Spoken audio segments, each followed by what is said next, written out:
Good evening and welcome to Would I Lie to You, the show that separates fact from fiction.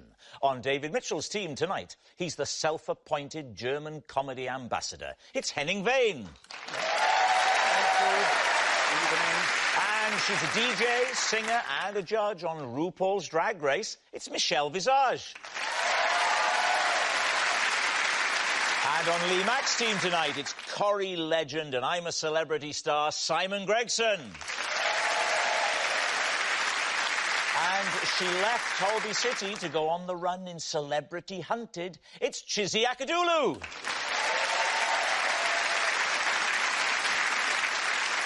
We begin with round one, Home Truths, where our panellists read out a statement from the card in front of them. To make things harder, they've never seen the card before. They have no idea what they'll be faced with. It's up to the opposing team to sort the fact from the fiction. Chizzy is first tonight. After seeing a regression therapist, I genuinely believe that in a past life, I used to be a medieval Frenchman. David's team. A regression therapist? Yes. So what's a regression therapist? So it's a therapist who gives you regression. I mean, thank you for putting those words in a different order. More than welcome. So why is it therapeutic to be told you were someone in the past? Well, they don't tell you who you are. They get you to a place where you remember who you are. Past-life regression takes a while to get to. So how many... Have you done it? I have started to talk to my therapist about it, but it's not an easy journey. It's a very bumpy ride to get to where you're going. So how long did it... That may just be your therapist saying, Michelle, this is going to take quite a few sessions. At $350 a time. You're on the nose. On the NHS, one session. Pull yourself together, thank you.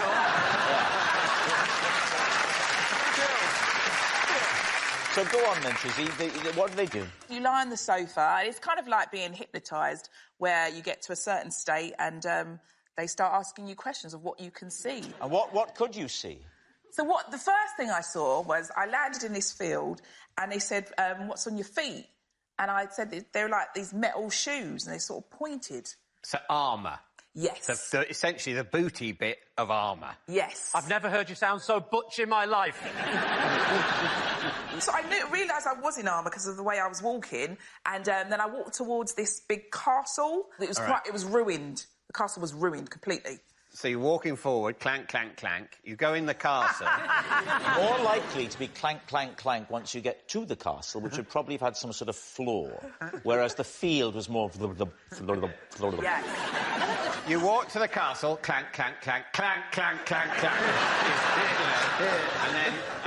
And then there's like the drawbridge, a more resonant... Clogum. Yeah. And so you get there, and why is the castle ruined? There's been a war. Nothing to do with us. Preempting what would be said next, so... No, there's been a war. And there's also bears. What? There's bears. From the Happy Mondays? No, bears. Bez from the Happy Mondays. Oh, bears. No, She said there was also Bez. Don't say it again, Rob. I said from the Happy Mondays. Thank you. So you're in a castle. Yes. The castle's in ruins. Yes. And there's bears. What, Yes. from the Happy Mondays?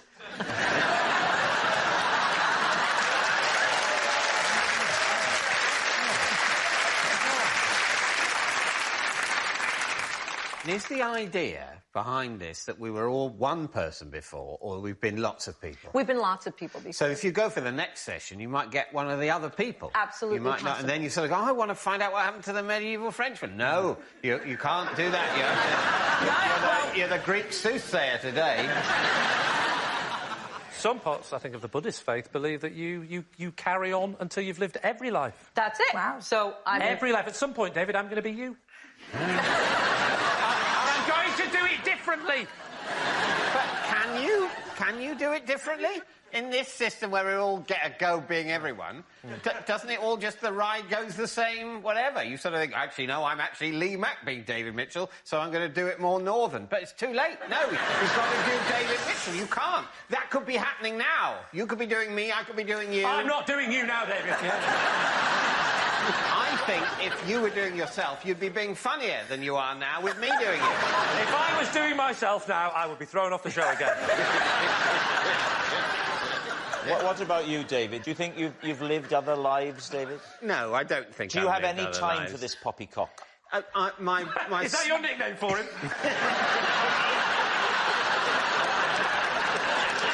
Get a room, you two! Michelle, I think you're going true. 100%. Right. I mean, Michelle is so convinced that it's true Yeah. that I would then go with Michelle. It's not hard to believe you went to a therapist and lay down and closed your eyes and had a think. And that out of the thinking came some notion of clanking around, and that would make the story true, wouldn't it?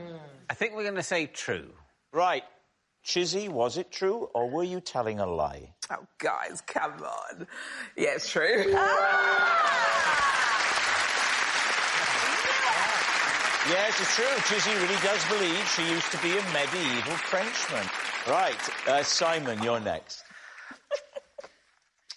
I once opened my curtains... I believe you.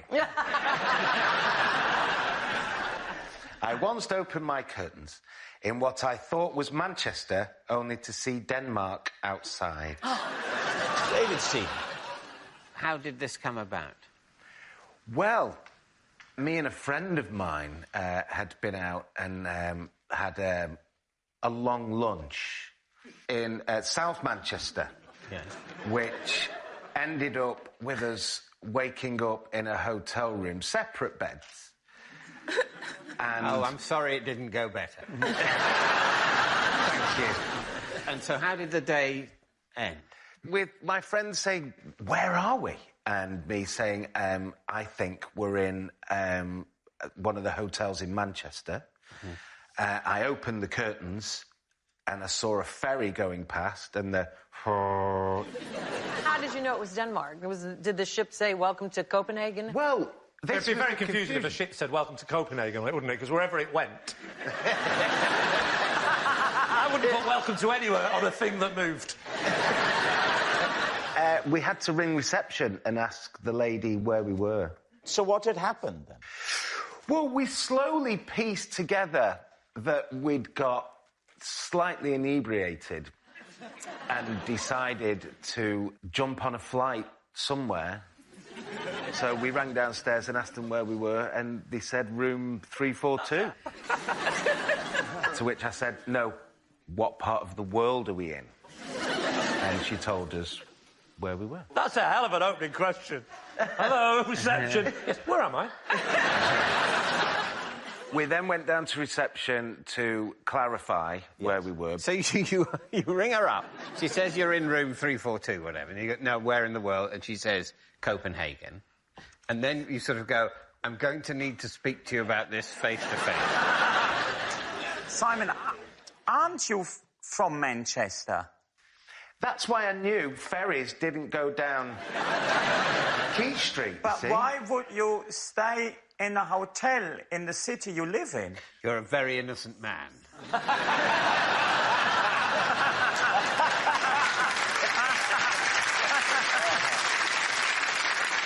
Henning, what do you think about this? Utterly believable. You seem very willing to accept this sort of hedonistic behaviour, Henning. Have you indulged in this sort of thing yourself? Yeah, I want. Yeah. I mean, How do you think he ended up in this country? Michelle, what about you? There are parts of it that I believe, because I've been with friends on those benders, but the timeline is just not adding up. Well, I think your opinion in favour of truth is stronger than your opinion against I think you're correct. So I think we'll go with true. Makes it very easy for you, doesn't it? You've had to do nothing. Whereas you... I am holding the whole thing together. OK, they think it's true, Simon. Was it true, or was that all a lie? Well, it was all true.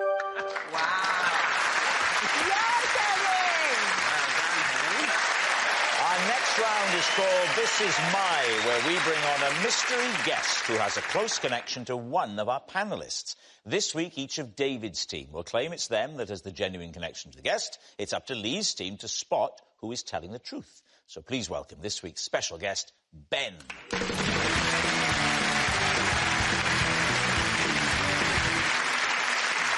So, Michelle, what is Ben to you? This is Ben, and when I judged a dogs in drag contest, Ben's doggy took first prize. Right. Henning, how do you know Ben? This is Ben, and he regularly sends me photos to remind me of the day I went to a railway station and fell down the gap. Finally, David, what is your relationship with Ben? This is Ben, and he accused me of fly tipping when I was actually tidying up someone else's fly tipping. So, there we have it. Michelle's pet pal, Henning's mocking mate, or David's busybody. Lee's team, where will you begin? I just had a really good idea.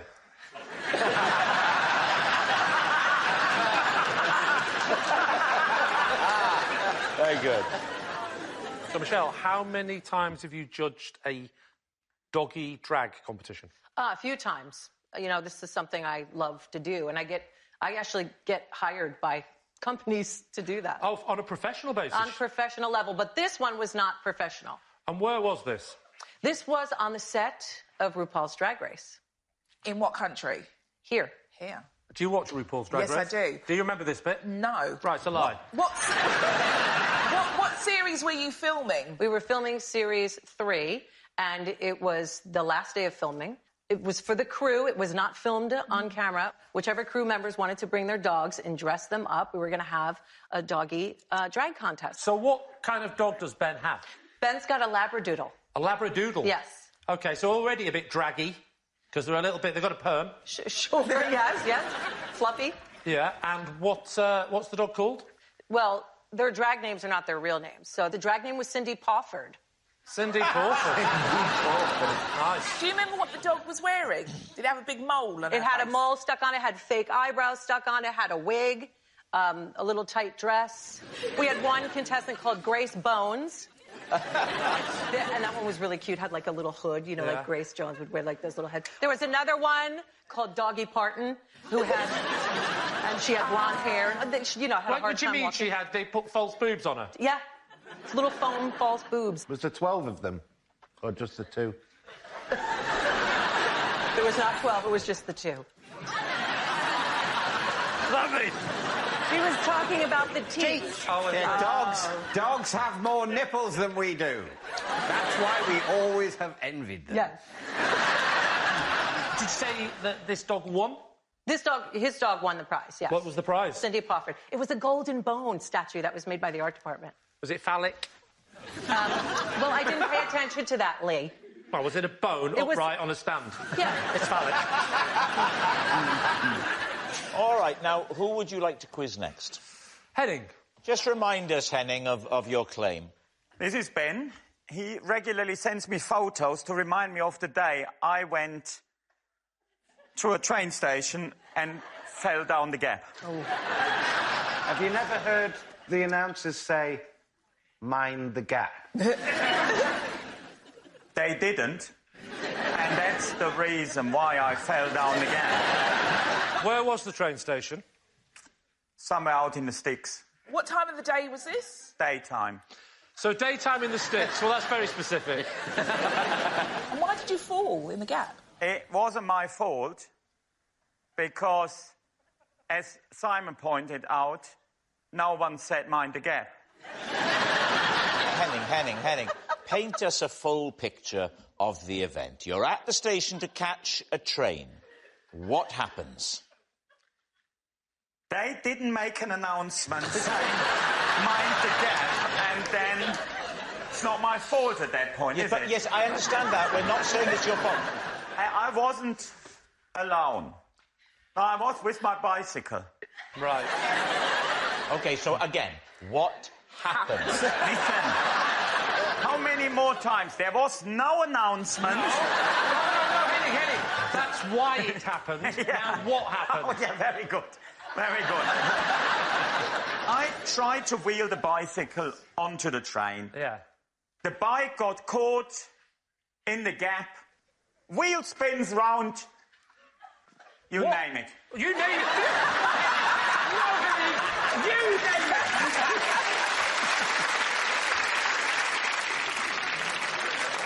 The front wheel spins round. Yeah. I then put my foot forward to balance myself out. Yeah. And my whole leg disappeared. Right. So your leg, platform, train, your leg is now down the gap. Yeah. Does anything else fall down the gap? My self-esteem.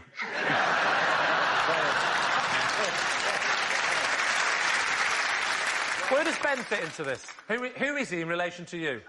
It's my mate Ben, who regularly sends me photos to remind me of the day I went to a railway station and fell down again. OK. First of all, why was Ben with you on this day? But he wasn't. Oh, you did? He sent pictures. You'd never met him up until this point? I've met Ben many a time, but that's got nothing to do with what happened on the day. Right. So why was he with you that day? He wasn't. So how does he send... Where are the pictures from? You took photographs of it. No! Who did? He's taking pictures. Let's not get involved in that. Let's get involved in that. Who took the photos? That is neither here nor there, honestly. I just need a name. Who took the photos? Nigel. So Nigel has taken the photograph, and Ben is also a friend of Nigel's, and now Ben has got hold of the photograph, and he keeps sending them to you. He really, really enjoys to regularly send me pictures of himself on a train. Say, when the doors are open, then Ben will send me a photo of it with the door open going, help. Or what to do now. And how many times has he sent the photo? well, whenever he is in a predicament. What do you mean? David, explain to them what I mean. I just want to say, I'm going to speak on behalf of him. Thank you. But firstly, I want to reiterate that Ben caught me fly tipping, but I wasn't fly tipping. But anyway, what Henning is saying is that every time Ben is on a train or getting off a train or in a train-themed scenario, he sends a jokey picture to mock Henning for his stupidity at falling down the gap at a train station merely because on one occasion it wasn't announced. So that's not what he read earlier. Read it again. Read it again. This is Ben. Carry on. He regularly... Yeah?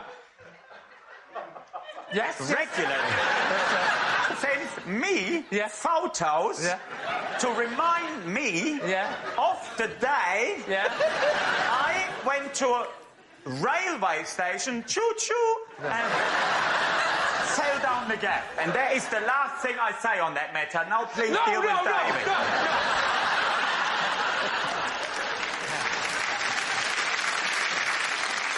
All right. Are you happy now to move on? Yeah. All right. Now, so David, remind us, it was a while ago. Oh, I know, How do you know Ben? Because I think he sends pictures to Henning. No, he accused me of fly tipping. Oh, yes. But I was, in fact, tidying up someone else's fly tipping. Right. And where was this? It was in the English countryside. OK. Who were you with? My parents. Was this recently? Yes. What were they doing, dumping you at the road? No, my dad was helping me put these items in the boot of their car. What kind of car has your dad got? A state car, it's an Audi. And what were you doing? What were you going to do with it? Take it home? Yes, my dad was going to the tip later that week. He had some of his own rubbish to get rid of responsibly. And he said, well, I can take that with me. So when your dad plans a trip to the tip, if he sees rubbish that belongs to other people, like a womble, he'll go and grab that as well. He wouldn't take it if it belonged to a womble, because it's famously wombles make use of that sort of thing. So. And why were you on this road with your parents? You're a grown man. Why were you... Well, you know when you turn 18 and your parents no longer have any legal responsibility for you? Yes. Well, my parents and I, we decided to keep in touch. But why? And that's lovely. I don't know what was the occasion that you were in the car with them, and it was just you, not your wife, not your child, just you. We've been out for a pub lunch, and he said, "Well, that's not very nice." There, I said, "Well, that's not very nice." You're right, it isn't very nice. Did your mum join in and say it's not very nice? And then the dog went, "It's not very nice." They haven't got a dog. For the parrot who can talk. What did he say? That's right. He said, "I think it's harmless." So your dad screeches to a halt. Yes. And you hop out of the car and you start... Well, I get out with a groan. You're in the back, so you're sitting in the back. I am. Your parents in the front. That's not easy for a grown man. Well, what am I supposed to do? Insist my mother sits in the back? I think your mum would have sat in the back and you'd have sat on her knee. How else is she supposed to breastfeed you? It's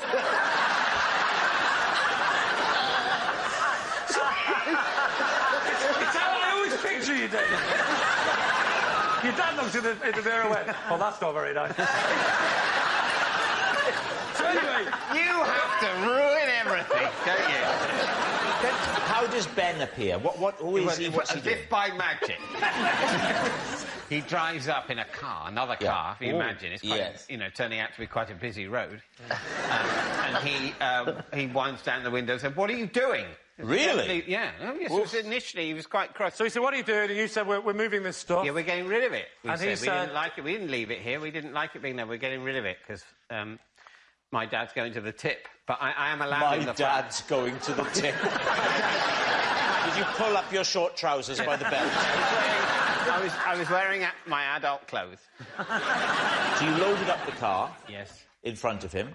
He didn't hang around for the entire loading. He believed us. How full was your dad's car at the end of the journey? We didn't stop at other places. We weren't on the lookout for more. We just happened to have passed this thing. The boot was empty.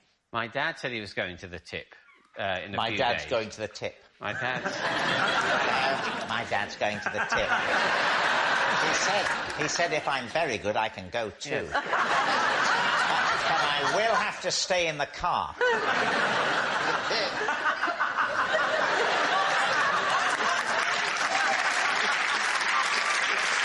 It's done affectionately. Yeah, thank you.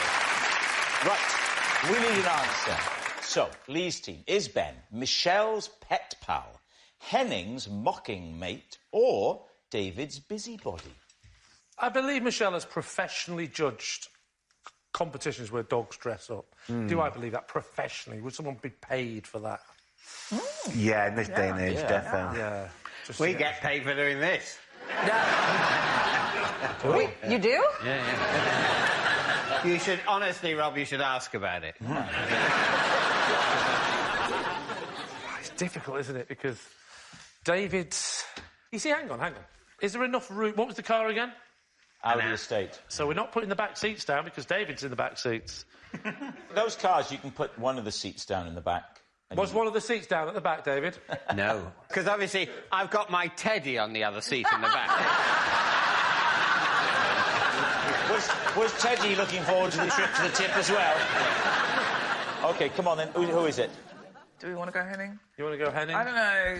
I kind of want to go Henning. Yes, go Henning then. I think he double bluffed his way through the whole thing. OK. So, you think it's Henning. Ben, would you please reveal your true identity? I'm Ben, and yes, it is Henning I send photos to. Yes, Ben is Henning's mocking mate. And, rather excitingly, we have some photographic evidence. There is Henning. Now, that's Nigel's picture. Yeah. OK? And then here's one of the pictures that Ben then started sending. You see, so that's Ben. You see? Isn't that good? And I think we have another. Well, that is splendid. Thank you very much, Ben.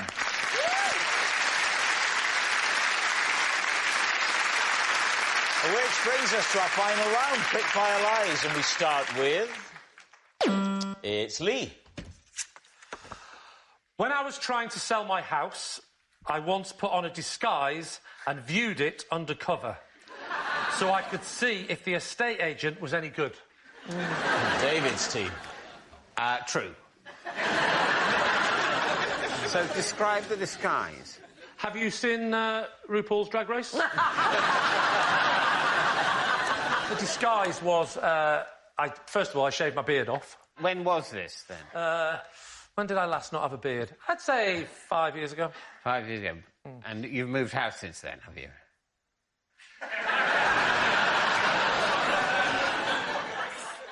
Might have been 7 years ago. OK. Was that your disguise? You shaved your beard? No, there was more to it than that. Go on, then. I put a false beard on.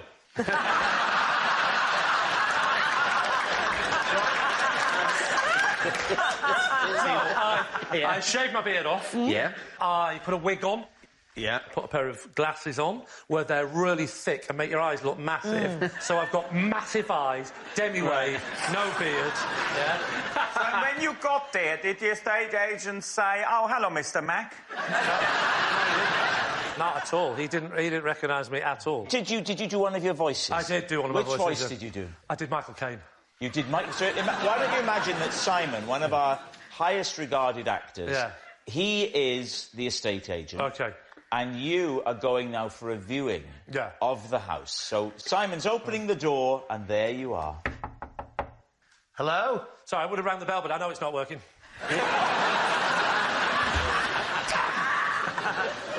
I will have a look round the house. First, I'd like to start in the kitchen.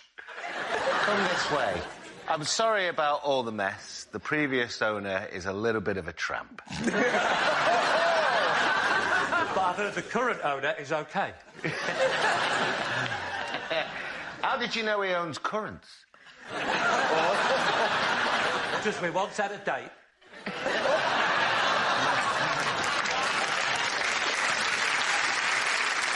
Is that exactly how it went? No, there was more. Oh. It seemed like a fair way from the station. There's no golf course between here and the station.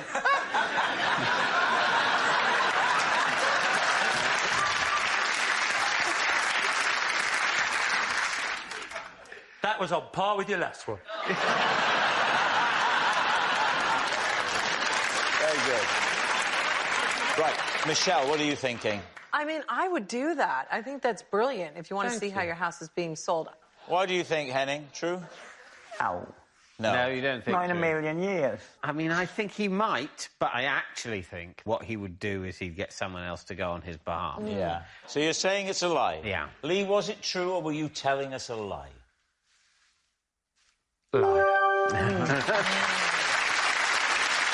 Yes, it's a lie. Lee didn't view his own house in disguise. Oh, that noise signals time is up. It's the end of the show. I can reveal that David's team have won by 3 points to 1.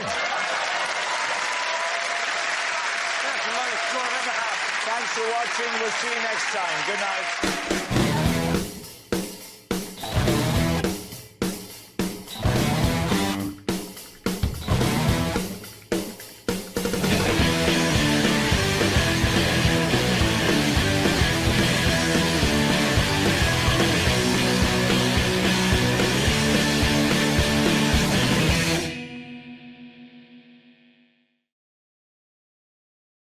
Okay.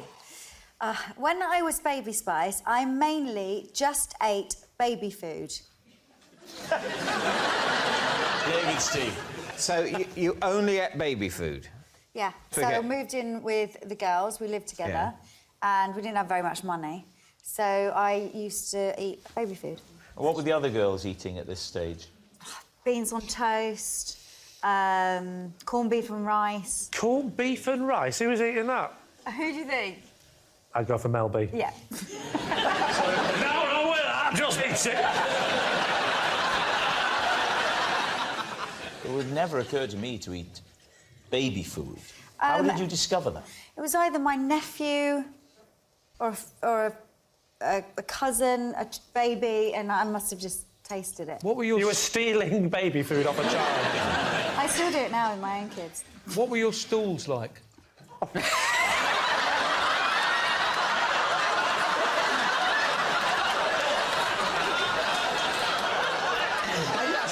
I don't know I don't think that question's ever been asked before on this show. I'm not going to answer that. But because you having... don't have to answer that. Thank you. Yeah. Because Please. having been an active father with nappy changing, I know the effect that stuff has on your system. I think there's a trajectory. What you're talking about is when a baby goes from just having milk to having the first baby food, there is a marked change in the nature of the stool. Basically, it turns into normal excrement, which is not very nice, from being extremely, you know... The most pleasant of the excrements is the excrement of a baby before it is weaned. I'm not saying it's an actively nice substance, but of all the excrements, it's definitely my favourite.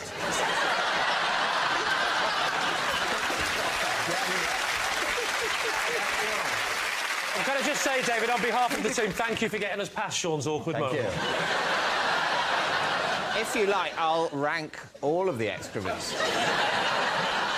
So I would prefer horse to dog. Who wouldn't? No one puts dog on their roses.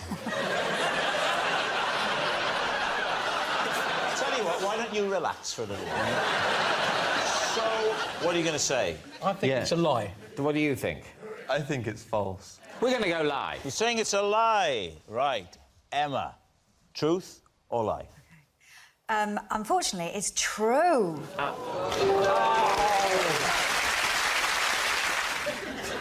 For 3 days running, I accidentally ate cat food for dinner. David's team. Right. So, how did this happen? It was an accident. Yes. But it happened for 3 days, so we're looking at 9 meals. Now, I didn't eat every meal, but I ate on one of the meals, one at lunchtime, one at snack, and one at dinner, but not necessarily in that order. And I'm assuming you thought the cat food was something else. Why would you assume that? Well, because otherwise, Des, it's not an accident. Was it wet or dry cat food? I'm not a cat, I don't know. No, but as a, you know, a highly evolved mammal, you do know the difference between wet and dry. It depends what we're talking about. Yes, have you got a cat? No.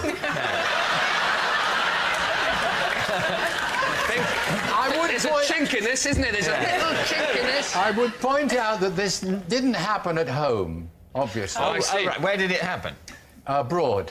I was abroad in a foreign country. Which foreign country, Dave? Which foreign country? I didn't see their flag, but I was...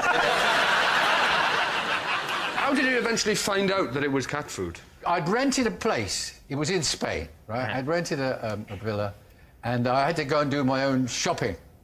And I was walking around, and I saw these tins with a little fish on the side, and I thought, well, that'll do. You know, I don't speak Spanish, not that well, anyway. And I brought it back, and I was opening it, and the lady who was doing the house went, no, no, no, meow, meow, meow, meow, meow. What did you think it was, Des? I thought it was a kind of fish. Like a tuna, perhaps? Yes. I'm surprised there wasn't a picture of a cat on... Why would there be a picture of cat? They always have a picture of a cat. You don't get a picture of a human on a pot noodle, do you? You always have a picture of a cat on cat food. Always. Even in Spain. Not always. Always. I can give you an example when there wasn't. What? Tell him again. Right, David, what are you going to say? What's your guess here? Is he telling the truth? Sammy? Well, I'm beginning to think it's true, I must say. I'm sorry, Des. I'm coming round to it. OK, so David... Yeah, I think it's true. So, Des, are you telling the truth or telling a lie? Well, they all think it's the truth, but it's the truth.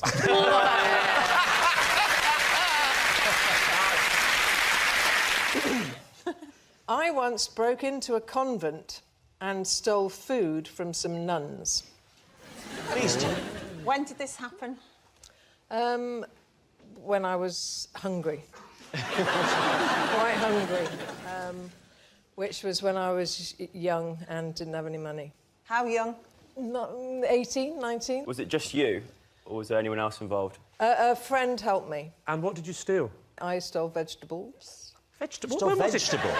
Is it the 19th century? Well, because that's nuns. Nuns grow things in gardens. Well, they do on TV, but in real life they go to Asda. All nuns grow vegetables. My God. No, they don't. No, they don't. Yes, they do. No. I can't imagine a nun not growing vegetables. Yeah. If you can name a nun who doesn't grow vegetables, then go ahead. Trevor Nunn.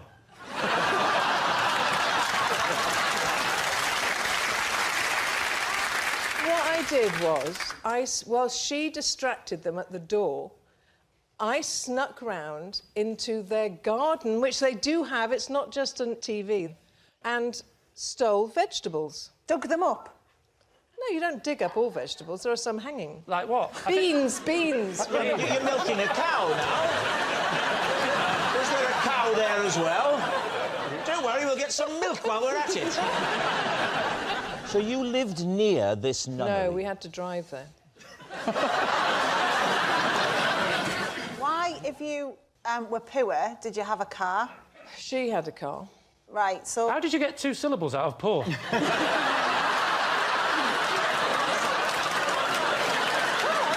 almost got more syllables than there are letters. How far was the car journey, Jennifer? About 40 minutes, I suppose. You drove for 40 minutes? Just doing a heist. It was a heist. It would have cost you more in petrol. Yeah, to just go and buy potatoes and tomatoes. Not in 1980, no. Petrol was quite cheap then. What do you think? Does this sound as though it could be true? No way. So, Steph, you think it's a lie. Joe, Yeah. which way? Yeah, I think it's a lie. I think it's true. No. Just the one syllable. What, that you... I was waiting for the rest of it. So what's it going to be? I have to go with the majority, even though I feel it's true. OK, they say it's a lie. Jennifer, were you telling the truth or were you telling a lie? I was telling the truth.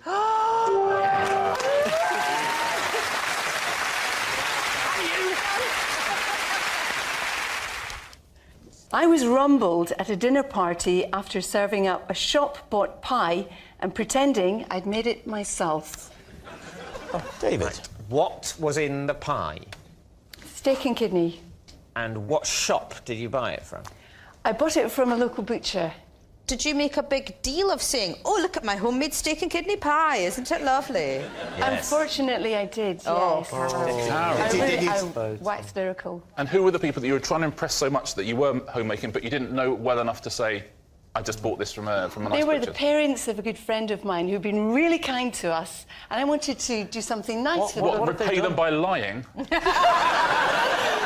How did they find out? That's Yes. the question. That's the important issue, Carol. This was actually quite a bit awkward because we were all sitting there having a lovely meal, beautiful smells. I was saying, I'm so glad I've made this because I know steak and kidney is your absolute favourite. So, knife and fork in. How surprising, this is chicken and ham. Oh, dear. Were you tempted to just go with it, pause and then go, well how do you make it? And so what happened when they realised your deceitful ways? Well, I had to really lie some more. And I had to think... I really thought you were going to say come clean.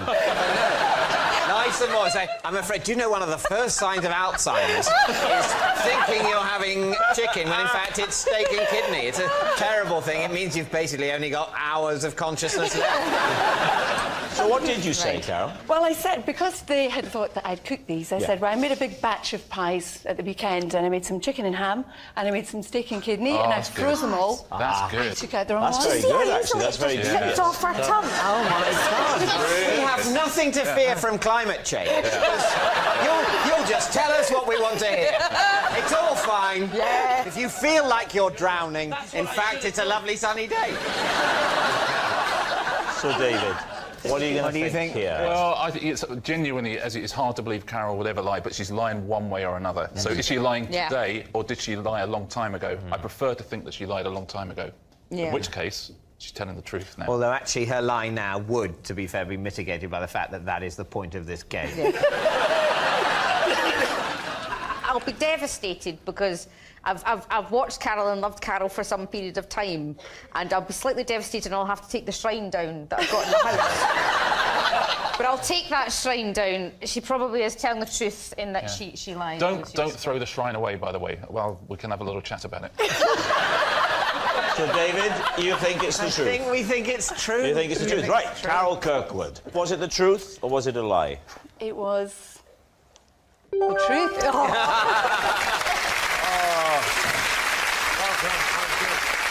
OK, Craig, you're next.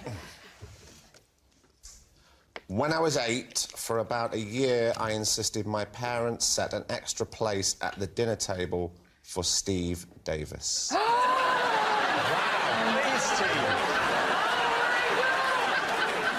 How old are you? How old do you think I am? It's not about that. I reckon you are, to put it in Steve's language, Casting age. 3 reds and 4 black.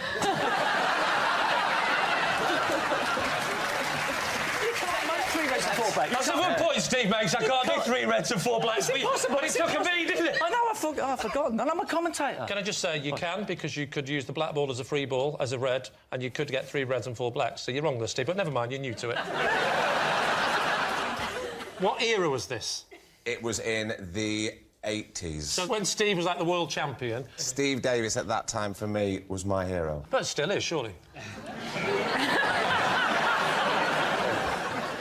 So, you'd never met him? I had met him. Oh, you had met him? Yeah. Where did you meet him? I met him in a shopping arcade in Warrington. This story's pretty rock and roll. Have you ever been in a shopping arcade in Warrington, Steve? I don't know, because the 80s were a long time ago. How old are you?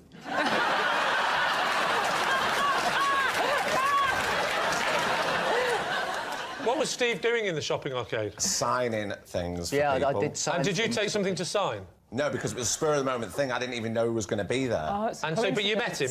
Yeah. And how did that conversation go? I can't remember. He shook my hand and he signed a little piece of paper for me. He said, keep up, because I said I really wanted to try and play snooker. Oh. He said, you've got to keep practising and practising. Used to say that. I used to say that. Did you used to say that? that? Yeah, a lot of times, yeah. No, I think because he was so encouraging then, it really spurred me on, even though I wasn't even tall enough to start playing snooker, because it was really hypnotising when me and my dad used to watch it on the telly. I used to just want him to be there all the time at mealtimes. It made me feel very safe. It made you feel safe? What? Don't be like that. That's a nice thing. We haven't found out how old he is. He was probably born in about You've got 78. Wikipedia. Born in 78. I'm going to have him down as a 39-year-old man. Yeah, we'll take that. That's fine. The fact is that Sarah Let's just pointed leave out, it there. 39. That's actors nice. often don't like to disclose their age because they Yes. feel it might prejudice people Yeah. against casting them, and I wouldn't want to do that with Craig. It's true. Do we need to ask more questions? I'm just worried about the fact it might be true. You're worried that it is true? I'm worried it's true. Because he Why is will that freak worrying? you out a bit. Yeah. Really? Yeah. Why? Will Because he's a bit weird. Well, I mean, nobody likes stalkers, do they? I mean, like... They can't stalk someone by staying in your own house. Yeah. You actually, if you think about it, you were in his house and you were stalking him. You were going... So, look, you're obviously a big Steve Davis fan. How many times had Steve won the World Snooker Championship at the age of sort of mid-80s? 3. 3. Does that add up? Yeah. What did you like about Steve Davis? Why was it Steve? Why didn't you have an imaginary Bill Werbenick? Because I'd never seen anybody quite like Steve Davis. You believe it, do you? So what's it going to be then, Lee? Do you think it's the truth? I think it's true.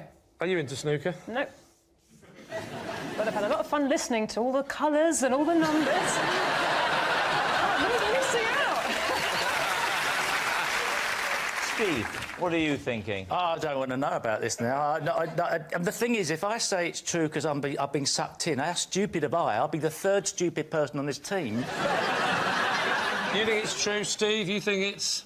I think it's true. I don't want it to be true. I think we're going to have to say true, then. OK, you're saying it's true. Let's find out. Craig, Steve. was it true or was it a lie? It was a lie.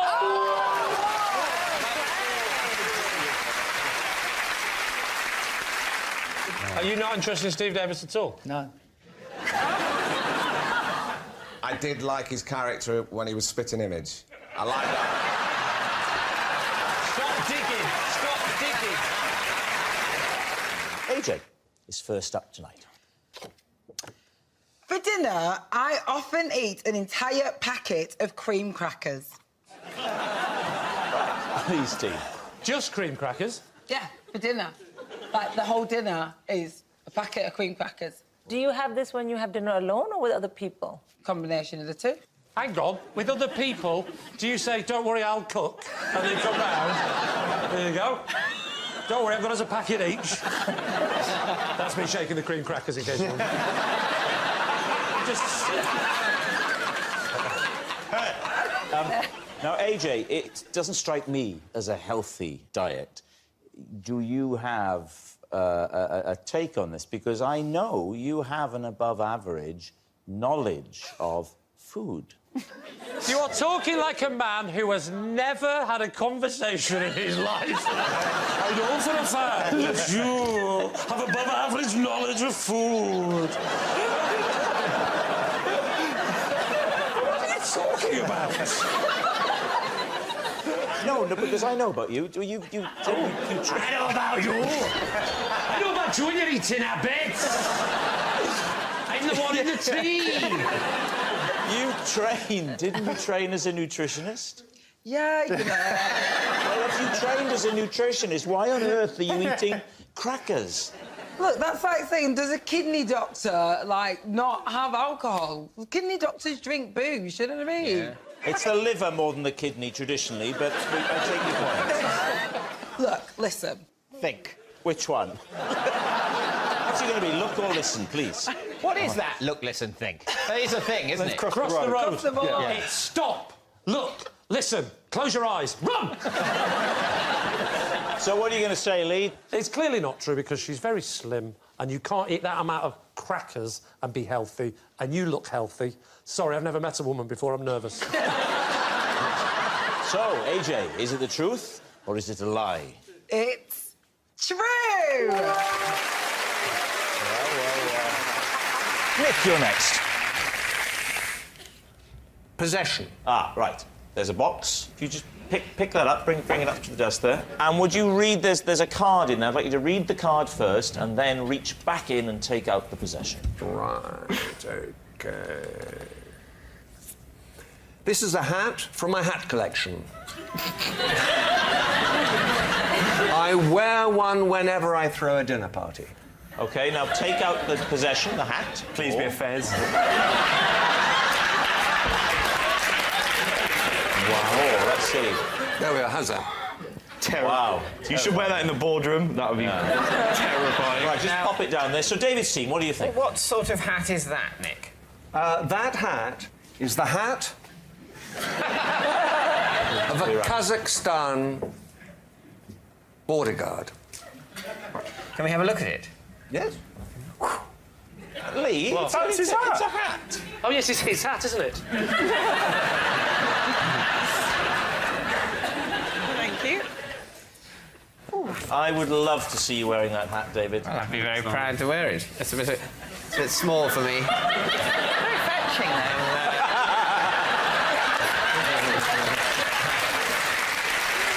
Would you like to tell us how you came by this? Yes. Then I please do. happened to be dawdling my way through Kazakhstan. And on my way out of Kazakhstan, I thought it would be sad to leave that great country without a souvenir. Did this belong to a border guard? Did you... I'm going to let that one pass. Is that what you said as you walked through? Are you implying that you stole it? I'm not really. I'm pleading the fifth on that one. Now, can you tell me something about your hat parties? Yes. What happens at these hat parties? Wherever I go, I try and pick up a national hat. So I have one from Kyrgyzstan, from Mongolia, from Kazakhstan, from Russia. So you have a whole assortment of ridiculous military hats. I keep them on a beam on my house, and we have all the different hats up there. And when dinner parties get rowdy, we put our hats on. Wow. I want to go to that party. Yeah. Is everyone allowed to wear these hats, or is it just you and... No, everybody's got to pick their hats, and then sometimes during dinner we change them around. Wild. How do you swap the hats around? Like keys in a bowl sort of thing? No! You just... Oh, may I have a go with yours? I think it's very much like the keys in the bowl. David, I'd like you to take a guess now, please. I think this is true. You think it's true? OK. Nick, is it true or is it a lie? True.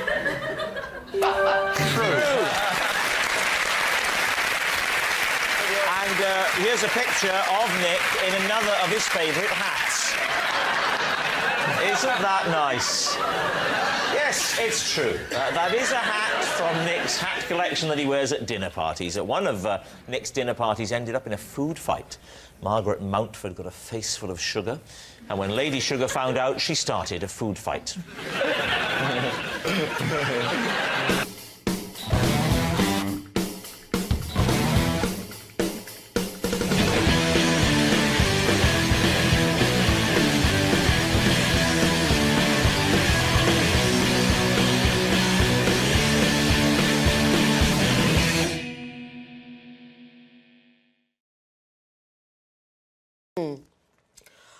I was grabbed by security after sticking my finger in Pharrell's belly button. Now, David Pharrell is a popular singer. You might know him from his songs Happy or Get Lucky, which he did with the Daft Punks. Daft Punk. Pardon? Not plural, Daft Punk. That's what I said. Can you sing it? I've got no idea what it is. I'm up all night with the sun. She's up all night to have fun. We're up all night to get lucky. We're up all night to get lucky. I need to get you in the live lounge. I don't know what that is, but fine. The live lounge is the penultimate room in an old people's home.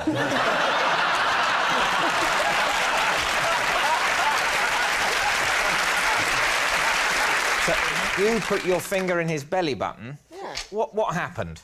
I just happened to be in the same room as him one night. That always happens to me when I'm in the same room with someone. Yeah. Just walk up, stick my finger in their belly button. Yeah. Some cultures, it's just hello. Exactly. What was the room? It was a party room. So were you talking to him at the point you did this? Or did you just sort of charge across the room, index finger at the red? Do you know... I'm doing it! Is it a way? Well, dressed as a knight on the back of a horse. When you lifted him out. He's a little man, you know. Can we see how it happened in that sort of... So... Sure. Just reenact. Lee, do you want to be Pharrell Williams for us? Just imagine you're a multi-platinum selling artist. Yeah. Respected around the globe. There you go. So you're hanging out. Okay. He's a bit more... I've never seen him keep still. That's all I've ever seen him do. OK. What was Pharrell doing at the time? He was just being Pharrell. Well, what was he doing? Was he making a pot noodle? He was entertaining his guests. Entertaining them? Yeah. So, an Irish fella walks into the pub. That kind of stuff. Is that Tommy Cooper? Oh, OK. And then I'm dancing. I'm not dancing. Dancing and then... I like the song. Ooh! All right, if you want to get back in this seat. So there we are. She's brought it vividly to life. So, poke. Ooh. Yeah. Then how long before the security hand goes on your arm? I'd say it's about 10, 15 seconds. 10, 15... Now, in that 10, 15 seconds, what happened? My arm was kind of grabbed. No, that's at the end of it. The 10, 15 seconds before the arm grab, after the ooh, what happened? Don't forget the poke. It's poke. Yeah. Ooh. Then you say... Can we all do it? Ready, after three. OK. 1, 2, 3, poke. Ooh. David, look, you have to accept the fact she was up all night to have fun. It's as simple as that. Now, what are you going to say? I think it's true. You think it's true? I'm going to go lie. You're going to go lie, which means I have to make the decision. I'm going to go lie. So, Clara, truth or lie? True.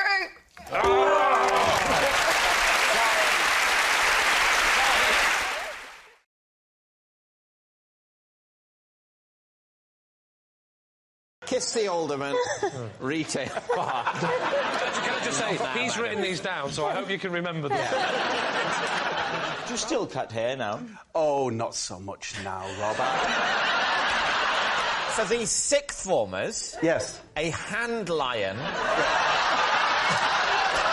hand lion that can either lick or strike. was what was used to express praise or the opposite to these 17 or 18-year-old students. And it was very effective. Our next round is called This Is My, where we bring on a mystery guest who has a close connection to one of our panellists. Now, this week, each of Lee's team will claim it's them that has the genuine connection to the guest, and it's up to David's team to spot who's telling the truth. So please welcome this week's special guest, Keith.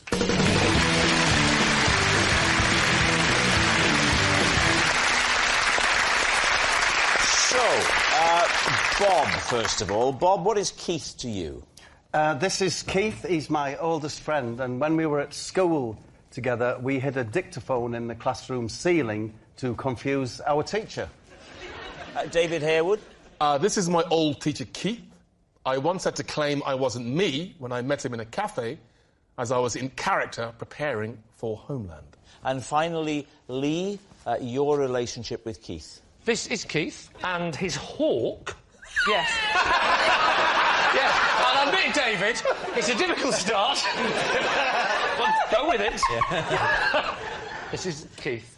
And his hawk was supposed to land on my arm at a village fete, but instead stole the wig from the man next to me and flew off into a tree. So there we are. It's Bob's classroom prankster, it's David's blanked buddy, or it's Lee's hawk handler. David's team, where do you start? So, yes, David, he was a teacher at your school? Very briefly. What, a whole lesson? I mean, I don't know if... I mean, I would see him. But he didn't teach you? No, not teach me. He was someone who hung around a school, and he was... Charitably, you assumed he was a teacher. But if he was at the school a short period of time, how did you even recognise him in the cafe? Oh, I knew it was him. He walked into the cafe and he said, "Hi, David," and basically I blanked him. It was literally the month before I went to America when I was doing Homeland, and I'd just been to see my dialect coach. He basically said I have to stay in my American voice. So... Would you not have explained that to him in your American voice? I'm sorry, buddy, but I'm doing a wall here. I don't think it was ever as good as that, John, to be fair. I basically just had to say, I don't know what you're talking about. Well, I'm remembering you now. Do the voice a bit more straight. I said, I don't know what you're talking about. Ooh, that did weird things to me. So your dialect coach said, you're in this role, you need to stay in this character. Yeah. Now the lesson's over, let's go to a very public place. Yeah. We are likely to encounter several people. Well, that's what you have to do. You have to stay in that voice. You have to have the confidence to stay in your voice. Why can't you just, like, turn it on like an actor? Oh, that's a cheap shot, Sarah. I have to say, I did phone him up afterwards and apologise. So you had his number? You stayed in touch with the teacher you barely remember. Would it be fair to say the hawk's looking a bit more plausible? So, David, who would you like to question next? Bob, remind us of your allegation. When we were at school together, we hid a dictaphone machine in the ceiling tiles to interrupt the lesson. So not to record, but to play stuff? Yeah. What sort of stuff? Well, it was important to keep a gap at the beginning, so we let it run for about 15 minutes. And then there was the noise of a fly. For a brief period, then another period, to confuse the teacher. Where would you get the noise from the fly? You'd make the noise. We'd make the noise ourselves, Let's I'm not paying for no fly to do it. Let's hear your fly. You know, It does sound like a fly. Can I hear your bee? We didn't do a bee. Do you know how to do a bee? Just like that fly. Oh, no, it's more wholesome if it's a bee, isn't it? Show me the difference, David. Well, I don't know, I'm not... I'd say, OK, a bee would be a sort of a footler. No, that's a bumblebee. A fly is a... Very good. That's good. Very good. Right. Do you see the way he just slipped straight in and out of character? So yes, there was silence. Yeah. Then a little bit of fly, silence, a little bit of fly, and then, quite loudly, but not to frighten anyone, the word wolf.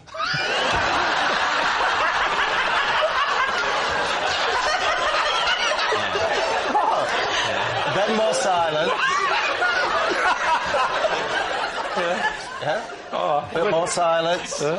Then Speedway Stadium. Like that. Speedway Stadium. Do you know, the idea was just to say kind of random things. He was a really nice teacher called Bill Whitlingham.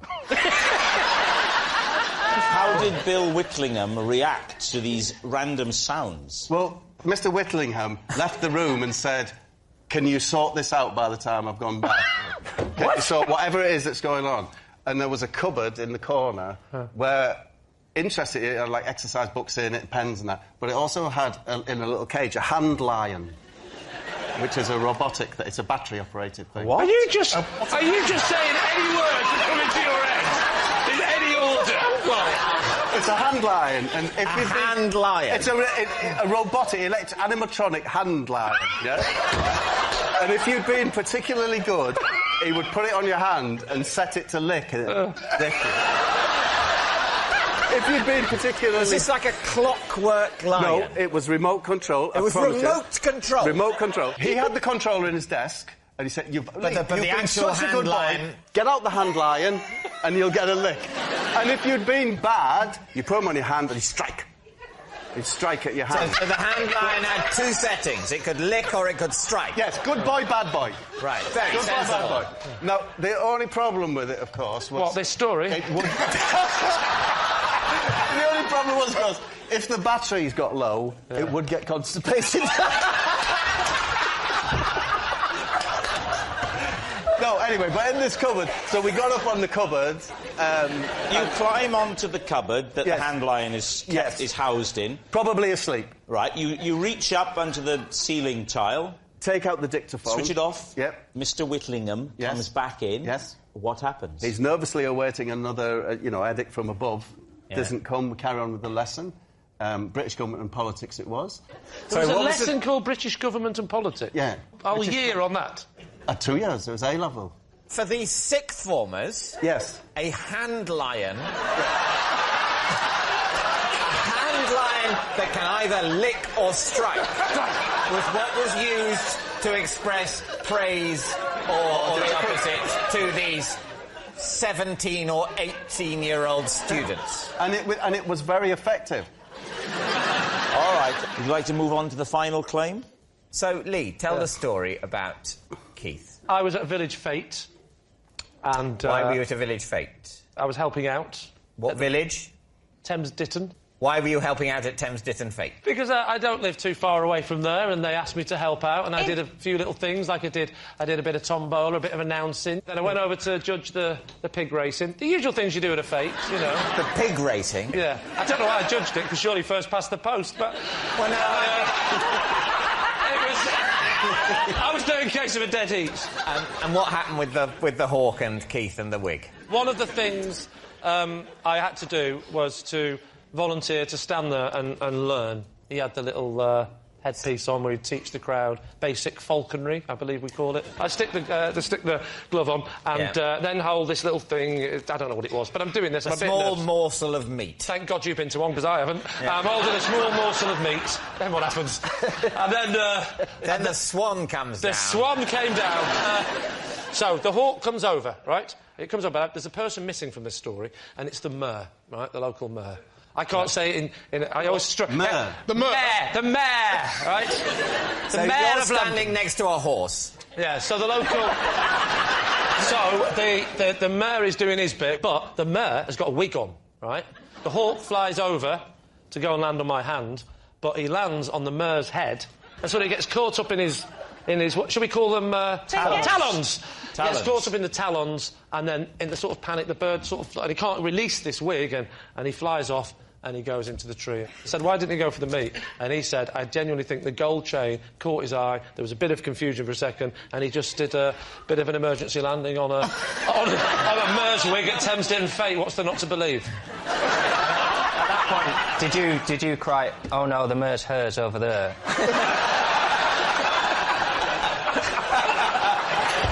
All right, so David's team is Keith, Bob's classroom prankster, David's blanked buddy, or Lee's hawk handler. I was believing Bob until the fact that he was 18 and the hand lion. I'm leaning towards David. I think I'm leaning towards David. I think it's Bob, and I think he panicked because he knew we were onto him, so he went on a ridiculous riff about a hand line to throw us off the scent. I'll go Bob, but I've been wrong before. Tara? I'm going to go David. We'll go David. You're saying David? Mm-hmm. Keith, please reveal your true identity. My name's Keith, and Bob and I recorded voices and hid the dictaphone in the ceiling.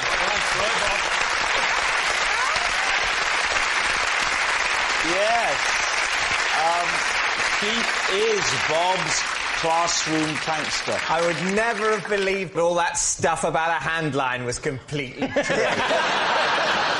Thanks very much, Keith. Thank you. Please welcome this week's special guest, Michael.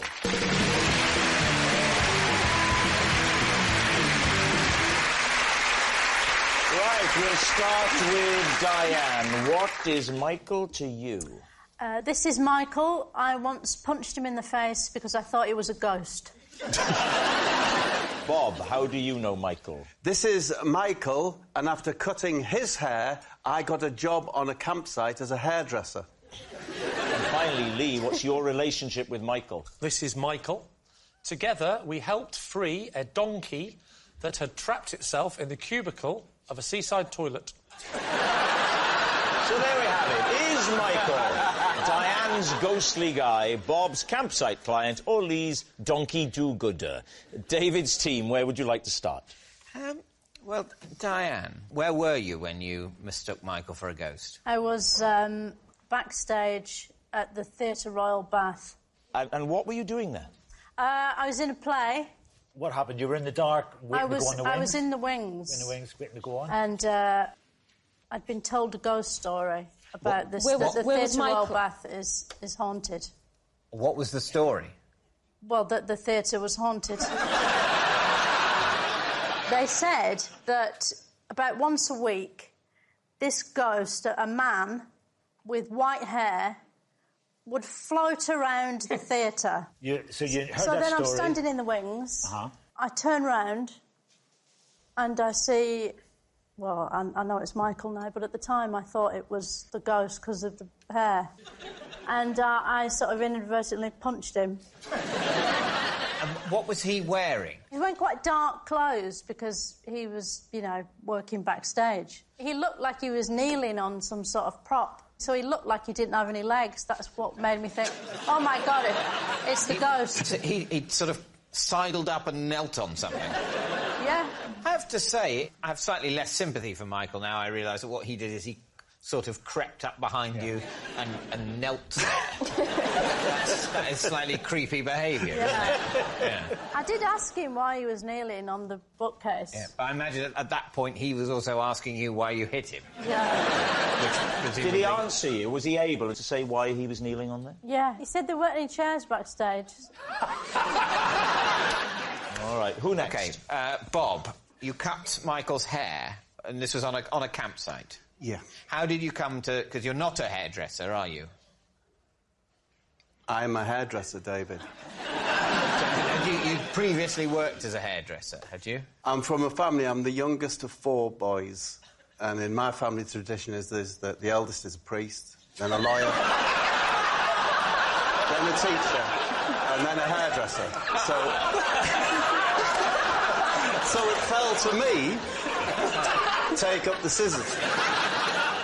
I was given my first set of scissors when I was 13. I actually had a pair of scissors when I was younger than that.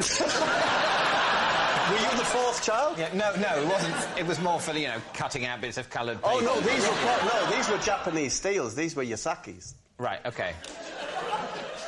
So you were given these hairdressing scissors at the age of 14? Yes. Had you undergone any further training or just were encouraged to experiment? Well, here's the rub. Because Michael, or Mickey, as you know, Mickey the drink, he's...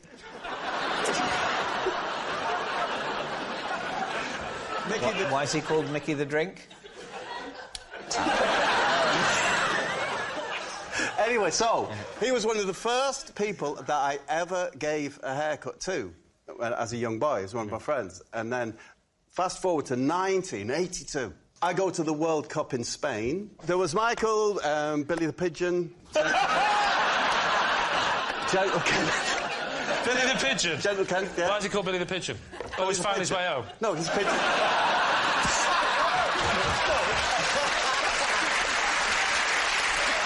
Because he had, like, a fat chest.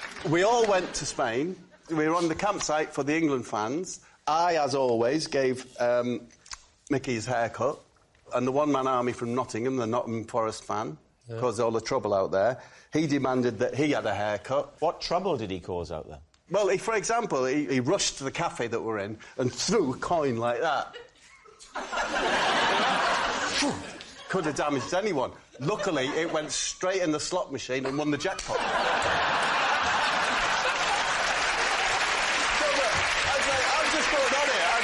It was really rather simple story. So I cut Mickey's hair, I'd done since he was 13. So you'd cut his hair regularly. You first did when he was 13. When he was 13, one of the first people... You were his regular hairdresser. No, that would be a lie, but I would always cut Mickey's hair. Yeah. I was seen doing this, and before you knew it, over the course of the next 10 days, I probably did 50 to 60 haircuts. And were you paid for these haircuts? I probably was, but in kind. Right. Oh, because...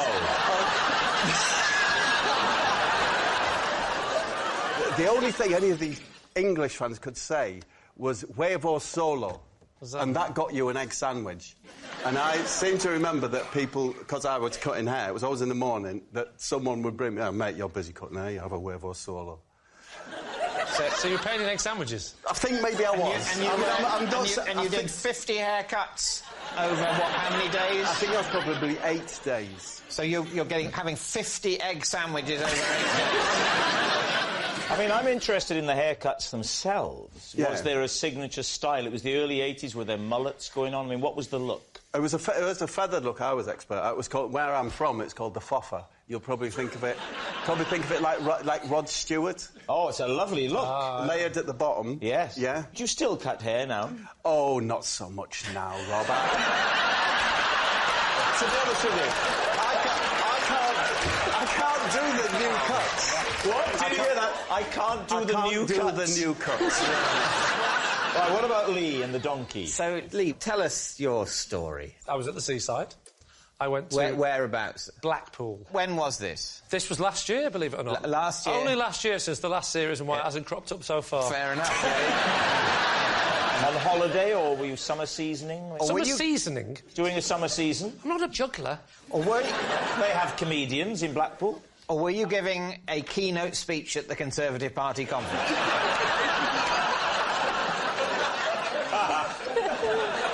Or I was doing a summer season. No, I was on a little weekend break. I decided to take my family to Blackpool. What sort of loos are these? Public toilets on Blackpool seafront. So you go into the loo... I go into the loo to use the toilet. Where's the donkey? The donkey is in the cubicle. The door was shut, and I did that thing where I looked underneath, and I just saw... I said, you belong, mate. Which way was the donkey? Which way? Which way in was he? He was actually facing outwards, so the bottom was stuck in the cubicle, and the head was sticking out the front. So he reversed in, did he? No, he didn't reverse in. The toilet reversed up to him. Yes, he reversed in. OK. It turns out someone that's witnessed this happen... Yeah. He'd gone into the toilet... Who is this person who witnessed this happen? It was some guy was in there. Some other guy, not Michael. There's a guy... And he goes, I tell you what's happened here. Yeah. This donkey, and what did he say? I walked in and I went, blimey, there's a donkey stuck in the cubicle. And the man told us, this donkey has wandered in from the beach, you know, where they do the donkey rides, and then someone had used the hand dryer, and he's freaked, ran round, got disorientated, and then reversed into a cubicle. And at this point now, Michael was in there, because the other fellow went out. He said, I'm not dealing with it, I've got to go. I'm just the one that's here to explain the scenario. He said, the guy said, I'm not dealing with this one, I've just got a leopard out of the sink. You can do this one. So he goes out, and the donkey's back end was literally stuck inside the cubicle. How did you get the donkey out? I pulled the reins as hard as he had reins. That's why we knew he wasn't a wild donkey. There's a lot of wild donkeys as well. I'm pulling at his reins like that, and Michael sort of tried to lean over the back, and he had his beach towel with him, and gently gave him a little... I wouldn't say a whip, that would be hard, but enough to make him try and come forward. But it just didn't work. We could not get this donkey out. Right. Died. Join us next week on What a Legend! Yeah. At least it was the right way in to use the loo. Yes, perhaps he was using the loo. That's why he wouldn't come out. He needed the loo. Yeah. I hadn't thought of that. Yeah. I say donkey, I mean fat bloke. I remember I was a fat bloke and I wanted to use the donkey. I think he had one of those funny little Blackpool masks on of a donkey. It's all coming back to me now. I got arrested. I did 3 months in Parkhurst. The story. He's in 3 months in Parkhurst. But since we last did the show. Michael is a prison officer.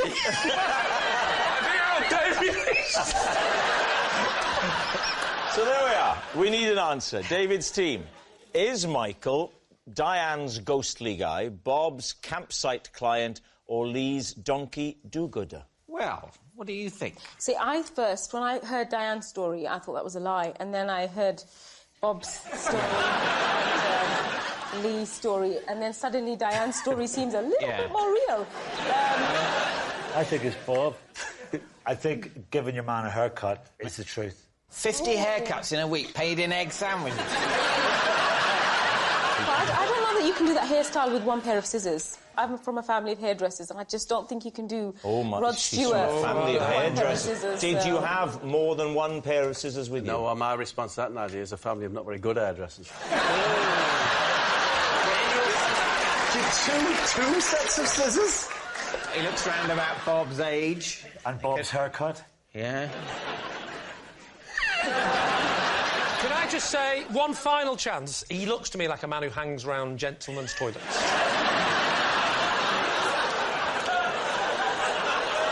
I'm going with Diane. Yeah. Going with Diane. We'll settle it. David's Diane. team are saying that it is Diane. Michael, would you please confirm your true identity? My name is Michael, and Bob gave me a haircut and a cancer.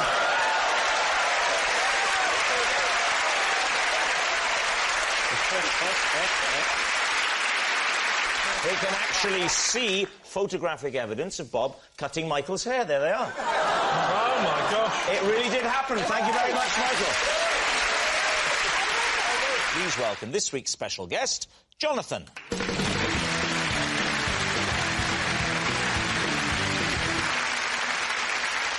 So, Debbie, what is Jonathan to you? Well, this is Jonathan, and when he was a baby, I used to pull him out of a top hat. Bob, how do you know Jonathan? This is my friend Jonathan, and I have brewed 3 award-winning beers with him. Right. And finally, Lee, what's your relationship with Jonathan? This is Jonathan. One Sunday, the two of us spent 3 hours trapped in an automatic car wash. David's team, where will you begin? Well, Debbie, so you used to pull Jonathan out of a top hat? Yeah. And so, how old was he then? About 6 months. 6 months. Was he a rabbit at that stage? He's grown up into a lovely bunny. What a cougar comment that was.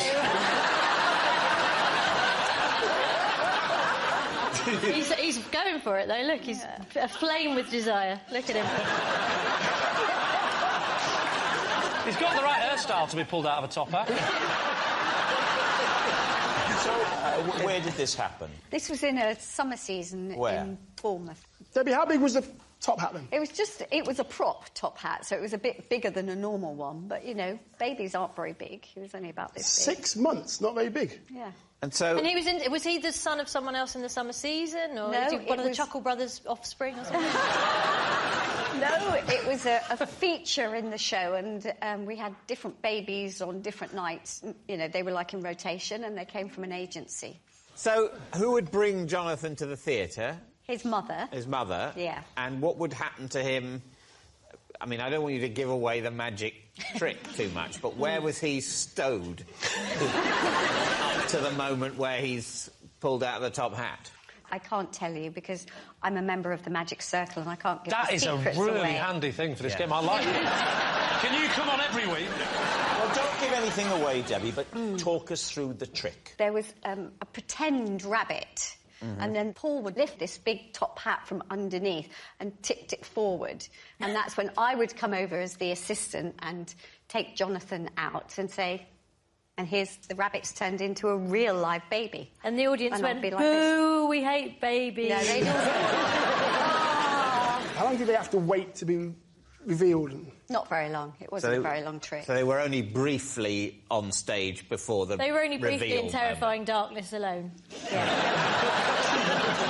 Which they are in a cot when they go to sleep at night. And indeed in a womb. Yeah. I mean, that is the ultimate trick, isn't it? Now, who would you like to question next? Yeah. Bob, remind us what it was that you've said. How do you know Jonathan? Because I have brewed 3 award-winning beers with Jonathan. what are the names of your award-winning beers? The one that's my favourite is called Kiss the Alderman. That's an IPA. Kiss the Alderman, an IPA, yes. IPA. Another one was a stout, and it was called Retail Park. Retail Park? And the other one was a lager, and that was called... Not Now, Madam. It seems funny now. That's why we used it. Not Now, Madam. Lager. Kiss the Alderman. Retail Park. Can I just say, he's written these down, so I hope you can remember them. How long did you two work together for? About 2 years ago, I was in a field, Dion, collecting some mud to go and bury at home in my garden. And along came Jonathan, or J-Keg, as I call him. And he said, I recognise you off the telly, you're that Ray Mears, is what he said. And we got chatting, and he said, do you like beer? I said, I like beer. He said, would you like to brew some beer? How quick! I said, yes, I would, rather urgently, actually. I've run out! And he's got a brewery, JPEG. Yeah. It's a lean-to next to a barn, right next to the field where I was. It's quite big, actually. It might be a lean 3 or a lean 3. So I went in this marvellous little brewery that I'm imagining, and we mashed. Well, part of the process is mashing. Right. You put a load of water in the cylinder, and you have to stir the malt barley. Yeah. And I did that bit of it. And I thought, I adore this. Is there any way that I could see this process through, and we could call this beer Kiss the Alderman? What is the Alderman? He's an unelected council official. Say, for example, let's focus in on Bolton. Yeah. So if Bolton had a large Chinese community, but there was no representatives, councillors, they would say, would you like to informally nominate one of your Chinese community, and they will become an alderman, and they will sit on the council and be able to represent...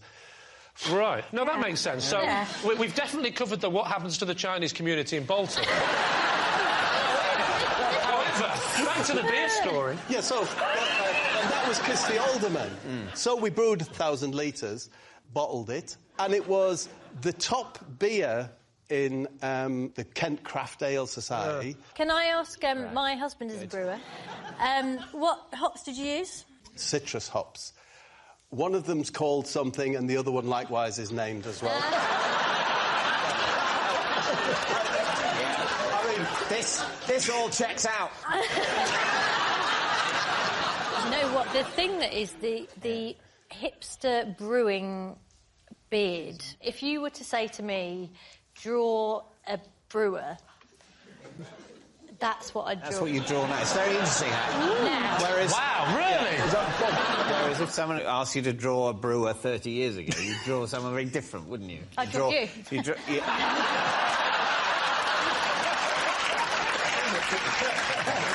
Now, what about Lee? Lee, remind us of your claim. This is Jonathan. One Sunday, the two of us got trapped for 3 hours in an automatic car wash. Where was it? Where was the car wash? It was just outside the car. Near where I live in southwest London. Whose car was it? Who's driving? It was my car. And was Jonathan in your car with you? Correct, he was the passenger. Why? How do you know Because we can't both drive.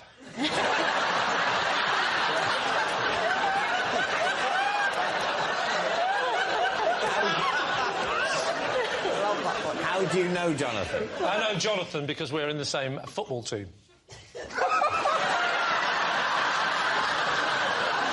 What is it, a bring your granddad team? So you were you driving back from football? Driving to football. Driving to football. Washing your car on the way to football.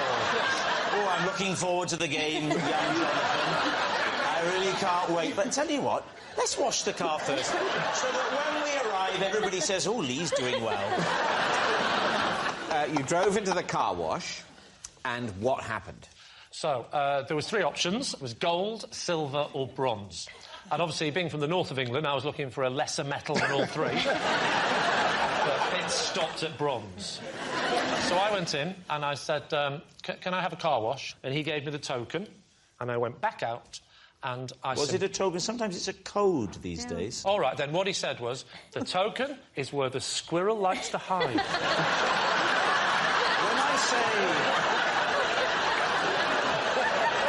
When I say code, I don't mean riddle. I mean a series of numbers that you put into a keypad. On this occasion, it wasn't.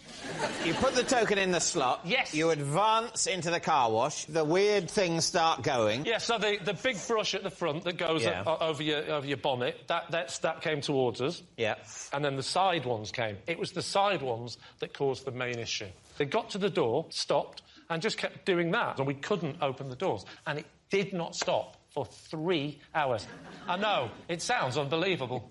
What? Why don't you climb over into the back seat and get out one of the rear doors? Because it's a 2-door car.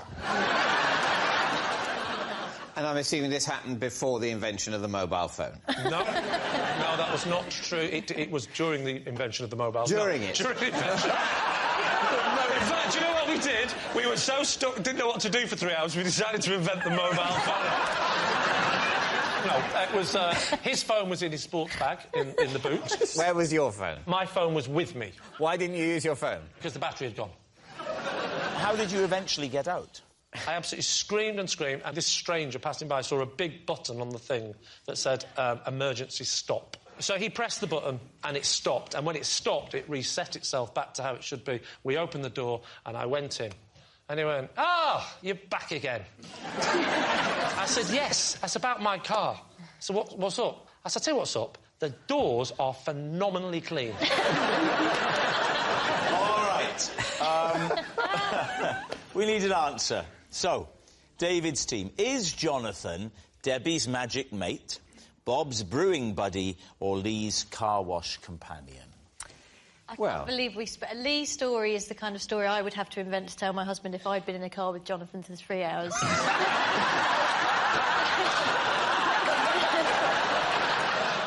Jonathan looks like a hipster brewer to me. What do you think? I think it's Bob. I think they're mates and they've done some brewing together, yeah. Yeah, OK, You think Bob met him in a field while collecting mud? He said, come and have a look at my brewery. Yes, yes. And we're going to call our beer Kiss My Alderman. It's not Kiss My Alderman. It's Kiss the Alderman.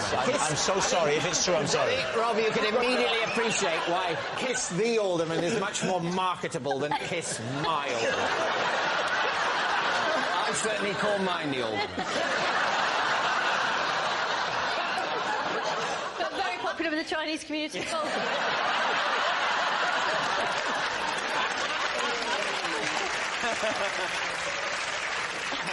So, David, what are you going to say?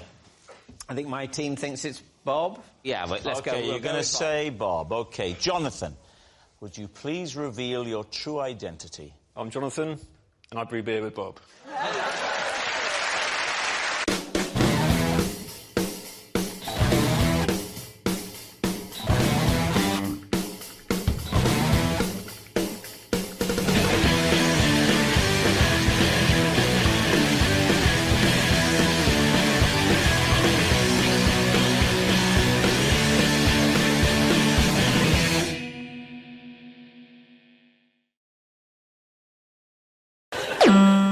Me?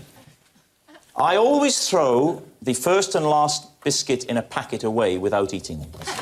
Why? Because the one at the top, it started when the one at the top is crumbly, so I used to throw that. Often it's got crushed, and then can't explain why the bottom one. Do you mean you throw the bottom one away before you start eating them, or just when you get to the bottom one you throw it away? All right, here's the packet of biscuits, OK? Take the top off with the little bit of stringy kind of wrapping. Which actually reveals sort of 2 or 3 2 or biscuits. 3 come away in it in a quite a satisfying motion. The third one is normally relatively unscathed by its experiences during transit. Which biscuits are we talking about? I take those... Let me talk. I take them out... Suddenly I'm on Bill Turnbull's side. I take them out. The top biscuit is often damaged. I discard it. I then take... Discard it? What, throw it away? Throw it away in the bin. In the bin. Waste it? In the bin. Or leave it all for the dog. I'll put it on the floor in the kitchen. Then, at the bottom, because I'm taking them out to put them in the biscuit jar... Have you got a dog? Yes, I have. Ben, he's not going to say no now. He's quite good at this. I've got a black lab. Oh, very good. Have you? So, Where you do black experiments. Then take the biscuits. I'm getting them out to put them into the clear Perspex Kellner jar, whatever it's called. If you're worried about biscuits getting crushed and misshapen and crumbly, why do you put them in a biscuit jar? Well, that's the safest place. No, it's not. A packet is like a car park for biscuits. It's all perfectly, isn't it? If you put them in a jar, you're going to get exactly the kind of problem you're trying to avoid. You think I'm putting them in the jar like this. I give my wife the jar at one end of the room. I then stand at the other end and go, "Are you ready?" That's not how I put them in here. You take them out one by one and carefully place them in the bottom of the jar like a maniac. No, David, I take them out and I slide them into the jar and they rest happily. What biscuits are they? Chocolate hobnobs, or ideally, the ones I don't have to do it with, because I only do it with the ones you take out, is the chocolate Leibniz, because they come in a box. They're usually unscathed. You've just said that you give chocolate hobnobs to your dog. Chocolate is poisonous to dogs. Have you not met his dog? Well, now you mention he wasn't a black lab when we got him. He was a golden retriever. So just to absolutely establish, you're taking out the biscuit, you're discarding it because it's crumbled. If it's not crumbled, you'll tend to throw it away, but not always. Then you'll slide them out like some sort of magician on your hand like that. You'll get the jar, you'll insert them in, unless it's a Leibniz, wherever the bloody hell they are. They go in, it comes off, there's one left, it's not damaged, give it to the dog that used to be brown that's now black. That is what you're telling us is what's happening in your house. You're mental, of course it's true.